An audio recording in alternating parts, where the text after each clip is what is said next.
What does it mean to think in reverse? It means starting from what you want instead of where you are. I quote, "When you try to stay on the surface of the water, you sink. But when you try to sink, you float. And that insecurity is the result of trying to be secure." End quote. I've been reading some Alan Watts. If you don't know who Alan Watts is, I suggest you read or listen to his many books. One of his more famous thoughts is the backwards law, which is nicely summed up in the quote I just stated. Essentially, the more you try and grab a hold of something, the more it slips through your fingers. His backwards law is not original thought by any means. It originally comes directly from Tao Te Ching or Zen Buddhism, but like a lot of famous white male philosophers of recent times, he made it more understandable to a Western audience. So how does this apply to mental health? There are a number of ways. Happiness. Many people's parents tell them, "I just want you to be happy." I know parents mean well, but it can create an unrealistic impression for a lot of us and a source of shame. It means that if we don't feel happy, then we feel shame, because that's all anyone has ever wanted for us, and yet we can't achieve it. I've seen this a lot with many of my friends. The constant striving to be happy, now that continuously makes them feel unhappier. I think what the backwards law can teach us is that while striving for happiness will make us unhappy, accepting our unhappiness leads to happiness. Love. I've known many people desperate to be loved.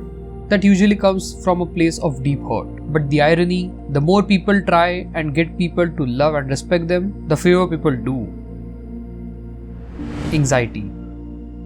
The more anxious we are, the more we try to control every aspect of our life. But strangely, the more we try to control our feelings and impulses, the less in control we feel. I realized that some of what I said earlier is oversimplification, especially with regards to serious mental illness or real moments of grief and sadness.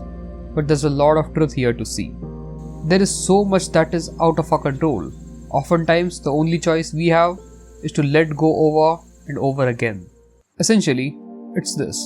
The more you try to grab a hold of something, the more it slips away. Watts described it as being in a lake. If you relax and put your head back, you'll float. But the more you struggle and fly around trying to float, the more you will sink.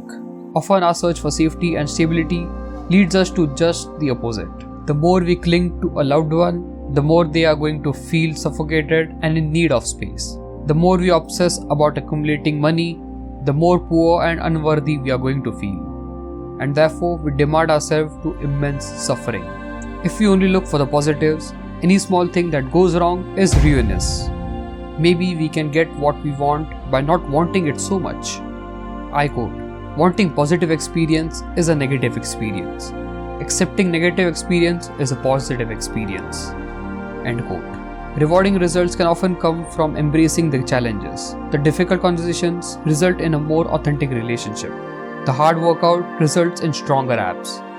We can find pride in discomfort because it means we are not scared of it. We don't need things to be perfect and easy in order to be happy. So endless self-help isn't the answer. But rather, let's look at how we can shift towards equanimity, the mental calmness in which we weather the storm and handle everything that comes. Without constantly needing to categorize everything into boxes labeled good and bad, we can release the control over the experience a little bit and find ease and peace even in the moments that are challenging. We can find that lightness. Maybe then we cannot live in the fear of drowning. Of course, I'm not saying that we should never set goals or try to change our lives, but it's easy to get locked in this endless striving to get somewhere else, to be someone else, to accumulate more, to cling to something that will inevitably be impermanent. Sometimes we can just be right here, put our heads back and float for a bit. If you have watched till so far, like the video, a subscribe is always appreciated, and make sure to watch the next video. Have a nice day.